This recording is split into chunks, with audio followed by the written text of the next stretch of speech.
In this video, I'm going to explain the structure of the class, but I want to be clear that this is not a substitute for reading the actual syllabus. But if you follow all the way through and listen and pay attention to this video, it will make the syllabus make a lot more sense and a lot more comprehensible.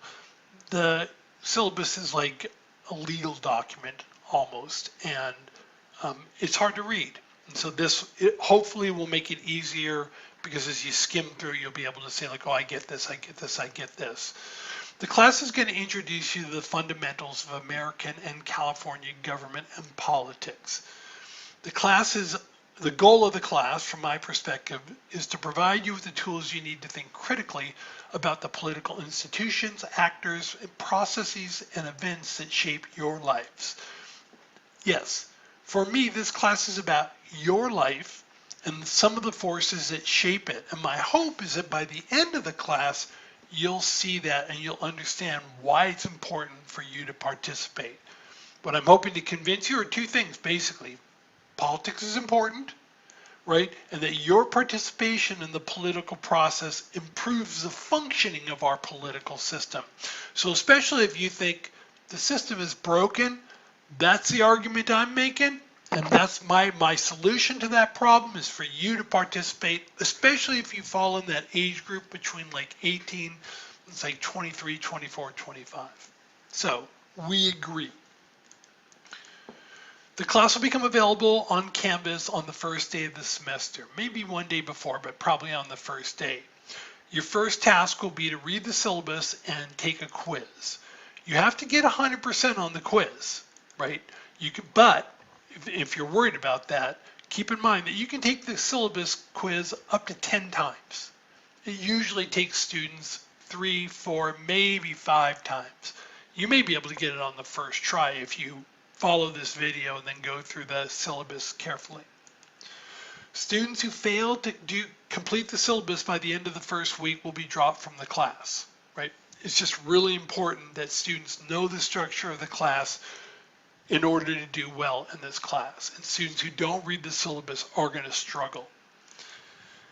I will be emailing you on a regular basis, but I can only communicate with you via email using your MyCanyons email address. My emails automatically go to the email account provided by College of the Canyons. So you must set up and check your MyCanyons email account on a regular basis. The syllabus includes a link that will show students how to set up their MyCanyons email account if you haven't done so already. If you haven't received an email from me by the second day of class, email me at phil.gusson@canyons.edu. Either I forgot to send an email, which is possible, or there's some sort of mix-up in our communications, and so we need to straighten that out as quickly as possible. In terms of the grading policy, there are 3 components to your grade. You're going to be taking 15 quizzes. I'm going to take the 10 best quizzes, the 10 highest scores, for a maximum of 50 points. There are going to be 2 exams, worth 200 points each. I'll describe them more below. So there's a total of 400 points. Then in terms of participation, there's another 50 points that you can earn. So there's a total of 500 possible points. In the syllabus, you'll see that I have the standard grading scale. 90% and higher is an A, 80% and higher is a B, 70% and higher is a C, and so on. But just so you know, when I'm actually determining grades, I don't just go by the breakdown, because I don't think the breakdown is necessarily a good reflection of who deserves an A and who deserves a B, right? Because that's always hard to tell. So there have been times where I have a student who has a 90%, and they automatically get an A. But then the next student below them has an 89.9%. There's only 1.1 difference. It's really hard to give the 90% student an A and the 89.9% student a B. And maybe the next student below that has an 89.8%. Right, well, if the next one below that is 87%, then I'll use the 87% as the cutoff for where the B's begin, because there's like a little bit of a break. and everybody above the 89.8% will get an A. So you'll never get lower than what's in the syllabus, but you might get higher. So don't use Canvas to calculate your grade. I'm going to be dropping your 5 lowest quiz scores, plus I may use a different breakdown than what's on the syllabus. As I said in the earlier video, when I designed this online course, I wanted your experience to approximate what you would experience in a face-to-face class. And so to that end, I recorded all of my lectures in videos that are between 10 and 15 minutes. This one's going to be a little bit longer. You must watch the lecture videos to do well in this class. It's that simple. I put it in red font so you get it. You must watch the lecture videos to do well in this class. I don't care if you got an A in AP Government in high school. I don't care if you're 45 years old and you know politics really well. You must watch the lecture videos to do well in this class. You'll be taking 2 exams, each of which is going to include 5 essays. The information in your essays, your answers to the essay questions can be based solely on information in the lecture videos, period. If your answers are based on information from the textbook or any other source, I'll assume you either did not watch or understand the lecture videos, and I'll grade you accordingly. If your information is based on what you got in a different class, either in high school or a different poli-sci class, I don't care. You have to watch my lecture videos in order to do well in this class. And if that seems kind of like unfair to you, then this isn't the class for you. And I'm just trying to be honest because I want you to do well. I want you to do well. As you'll see, I have on the Canvas page, everything's broke down by modules. So the first module is called Assessing Democracy. The next one is called Constitution. The next one is called Federalism. Within each module, I provide a set of lecture notes. So on the first set of lecture notes is on Assessing Democracy. I'll provide a comprehensive set of lecture notes that correspond to the lecture videos. The lecture notes include definitions of concepts that I present in the lecture videos. They also include blank spaces so that you can take additional notes. So when I'm grading your exams, I'm particularly interested in the extent to which you provide details beyond the definitions in the lecture notes. Anybody can copy and paste a definition into a Canvas, text box. I want to see if you got the information beyond just the definitions. Now you'll see my approach in teaching concepts is I define a concept, I elaborate on the concept, and then I provide examples that sort of show how the concept works. When you're going to be taking your exams and you're writing essays, your essay should define, elaborate, and provide an example, just in the same way that I did. If you want to use your own examples, you can, but I've thought a lot about the examples, and the reason I provide them is because I think that they're good examples. And so my suggestion is to just use my example. I also provide a set of study guide for that will include the essay questions that are going to be on the exam. Not exactly. The essay questions on the exam will be similar and in some cases identical to the questions on the study guide. So each of the questions on the study guide, which is on the Canvas page, includes a rubric that describes what you need to do to get full points. So it'll explain, it'll be a question, and then below it'll be a rubric. It'll start off with something like, to get full answers, a student needs to, and it'll list everything that needs to be included in the exam. What I recommend you do is you write out full and complete answers immediately after you watch all the lecture videos on a particular topic.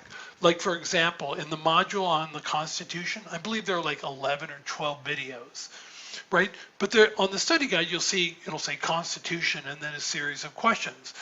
What you can do is actually look at the study guide and then watch the videos on the Constitution. And if you see that I've answered that question in the last video you watched, go ahead while everything is still fresh in your mind and write out the answer. Write out the answer to the question on the study guide.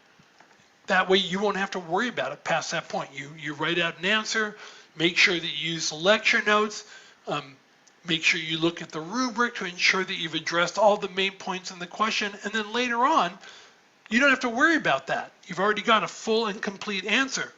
If you take the time to complete the study guide before the exam, in some instances, you'll be able to copy and paste your answers from the study guide into the exam. So even if you take notes by hand, which there's some evidence to suggest that that's a better way to take notes, if that's what you do, once you've written out a good answer, then go ahead and type in an answer in the study guide. Right? Just type it out based on your notes. But that's the answer. You may be able to just copy and paste it into the Canvas page when you're taking the exam. And always, when you're thinking about the essays, define, elaborate, example. Right? That should be the back of your head all the time. Now, the structure of the exams is that there are going to be some multiple choice questions. 20% of your exam is going to be multiple choice questions. Each exam will include 20 multiple choice questions worth 2 points each. The multiple choice questions will be randomly selected from a set of reading questions that I provide you at the beginning of the class. So for example, in the module on assessing democracy, you'll see a set of reading questions that have to do with that topic based on the chapter in the textbook, right? Not based on my lecture, based on the chapter.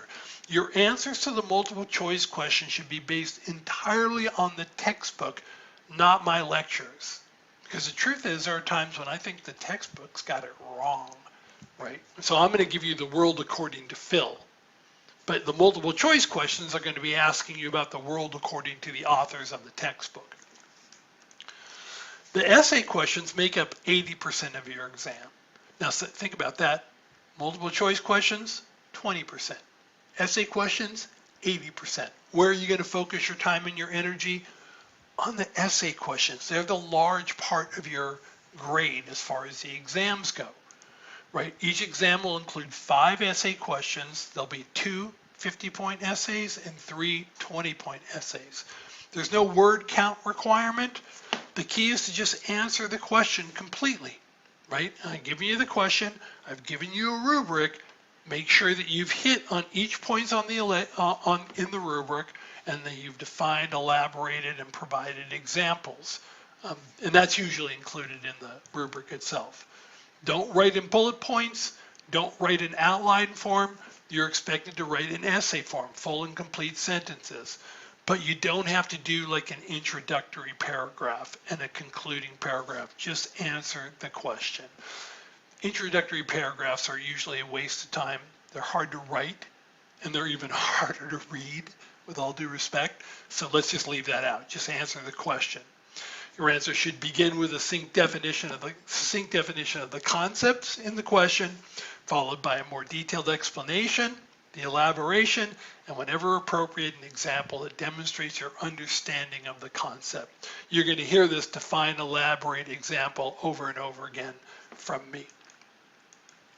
Now, just being real here, and you'll see that this is how I do things. Despite my warnings, some students invariably decide to use internet sources or the textbook to answer my essay questions. Some students are just really smart.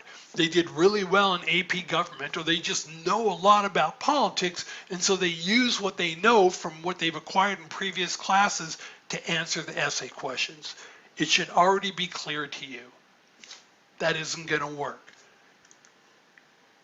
Other students work on the assumption that if they make any effort whatsoever to answer the essay questions, they're going to get enough points to get a C in the class. And so they'll just write like a couple sentences and they don't put much thought.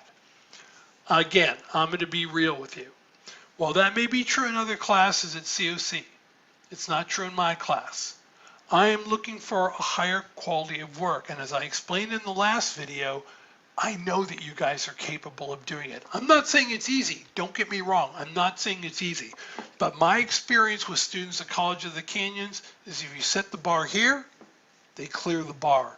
And if you set the bar here, they clear that bar. I think you're more talented than you realize.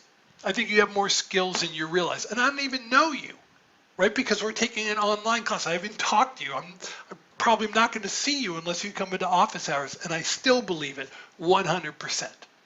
Okay? And so the standards are high, but I think you're capable of doing it. Students who use this approach of just writing a couple sentences usually wind up with a D or an F in my class. I don't want you to do poorly, but I do want to let you know what my expectations are, because if you're feeling like Phil's just expecting too much, I don't think I can do it. One, I don't believe it. I say stay in my class and find out. Stay in my class and find out, because I think you'll find out that you're way more talented than you think you are. But I just want you to know that that approach won't work. Okay. Now, the other thing is you can't plagiarize material. Like I've had students, especially students who use outside sources, I'll ask a question about the supremacy clause or something, and they'll go to Wikipedia. Usually students are more creative than that, but they'll copy the answer from another source and paste it in. I have a really unusual take on political science. I approach topics a little bit differently. And so it's really easy to tell when a student is plagiarizing, right? When students plagiarize, they generally fail the class or the exam, which means you fail the class, and then I'm supposed to report them to the Dean of Student Services. I don't want to do that, right? That's just an uncomfortable thing. I will do it because that's my obligation, but I don't like doing it. And so don't plagiarize. If you're feeling like you're behind schedule and you need to hurry up, plagiarizing is not a good way to hurry up and prepare for an exam. It's a disaster. It feels like it's a good idea. It's not.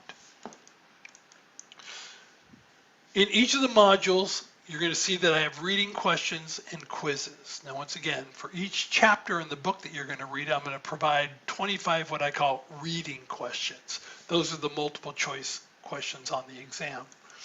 Right? The answers to the reading questions are based solely on the information in the textbook, not the lecture videos. Right? For the quizzes, what Canvas is going to do is I've uploaded the 25 questions into Canvas. It's just going to randomly select 10 of the reading questions and put it on your quiz, right? Once you're confident that you've read the chapter, you're confident that you have the right answers, take the quiz. You just click on the quiz. It'll be in the module, right? Now keep in mind, you have 20 minutes to complete each quiz, but you're allowed to take each quiz twice. And Canvas is only going to score your highest score, record your highest score. So let's say you get a 10 out of 10 on the first one and you get an 8 out of 10 on the second one, it's just going to record a 10, just your highest score. And don't forget, as I explained it earlier, I'm only going to include your 10 highest quiz scores in your grade. Okay, so if you do poorly on a couple quizzes, don't worry about it. In terms of participation, there are a variety of ways for students to participate. The main way to participate is on the lecture video discussion board, and I'll talk about that in a moment, right? But there are other forms of participation. I have something called the administrative questions discussion board. These aren't great titles, but it's the best I can do, but they explain it. If you have any questions about the administration of the class, the way it's structured, post it on the administrative questions discussion board and I can answer it. The reading questions discussion board. Let's say you have a question about question 2, chapter 2, question 2. You can't post on the discussion board, hey, what's the answer to question 2 in chapter 2? But you can post, hey, I'm not sure what the answer is to question 2 on chapter 2. I think it might be A because of this, but I think it might be B because of this. Posting a question, that earns you participation score. If you look on the reading questions discussion board, and let's say you know the answer to that, you can't just post the answer is D. But if you post, hey, I think the answer is D and here's why. In the book it says this, and you explain it, you can earn participation score that way as well. And then there's also a current events discussion board. There's a lot of things going on politically. And so if you have questions or you just want to make comments about what's going on politically, post it on the current events discussion board, right? And these are all ways that you can earn participation points. As you'll hear me stress over and over again, the only thing I ask is in any forum that we're having a discussion, our discussions must be civil. Do not call into question the character or motives of other students. We are an institution of higher learning, and we have to be able to talk about political things in a civil tone, right? You guys are the future, and it's important that you guys learn this because, quite frankly, some of the people in my generation haven't learned this. Other ways of earning participation score: Zoom office hours, meeting me virtually. I'll have the hours posted on the study guide. It's a good idea to come in and just say hello. Again, one of the things I like about face-to-face classes is I get to interact with students, oftentimes in an online setting, and especially in an asynchronous setting. I don't get that kind of interaction. So it's nice for you to have an opportunity to talk to me, and it's nice for me to have an opportunity to talk to you. So jump in. If you have questions about the lectures and stuff, we can talk about that.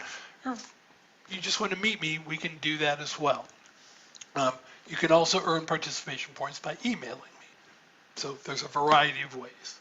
So that's the class. That's the structure of the class. Now let me talk to you a little bit about the discussion boards. Oh, and I do not offer extra credit. So let me just cut that off at the pass. In terms of the lecture discussion board, what you should do is your post, each time you do a post, your post should include 4 components. Please number them, each of the components. So you're going to do 1, and then write whatever you're going to write, and then skip a space, and then 2, and then skip a space. Right? It just makes it so much easier for me to read than if you just have block letters. Use the lecture, and my suggestion is to use the lecture discussion board to prepare for the exams. Right? So when you're writing out your comments on the lecture discussion board, define, elaborate, example, use that, do that whole thing, right? To prepare. And you sometimes if you write out a really good comment on the discussion board, you can just copy and paste that into your study guide. You may need to tweak it a little bit here or there, but it might be a good start. And you can also share your personal views on topics that I've discussed in the lecture video. That's fine as well. Now, here are the 4 components. You're supposed to write about 1 new or interesting thing you learned in the video. There usually should be something new or interesting that you've learned, unless you're a PhD in political science. You should write 1 thing that you previously believed that the lecture confirmed, but try not to have it be something like really simple and boring, like, I previously believed that George Washington was the first president of the United States. The lecture confirmed that. Try and be a little more thoughtful and a little bit more creative, okay? The third one, you should write 1 thing that you previously believed that you either no longer believe or at least you've come to doubt. I'm not sure. I used to believe this because of this reason, and now because Phil, you said this, I'm starting to wonder if this is true, right? And explain yourself, elaborate, right? And then finally, if you have any questions about the material in the lecture video that you didn't understand or you would like to have clarified, you can ask a question on the discussion board, and I'll be checking the discussion boards periodically and answer those questions. Just try not to ask like huge questions that are like basically what the lecture was. So after the lecture on federalism, if you ask a question like, can you explain federalism again? I just did 8 videos on that. No, I can't. So try and narrow down your question to something specific. So this is a video presentation of the syllabus. Hopefully this will make it a little bit easier to understand. And I think if it seems really complicated to you, wait till you see the Canvas page, because I think everything will fall into place and it'll make a lot more sense. Okay, there's 1 more video that you need to watch. It'll be the shortest one. And by the time you're done with all 3 of these, you'll have a really good idea on what to expect in this class. Peace.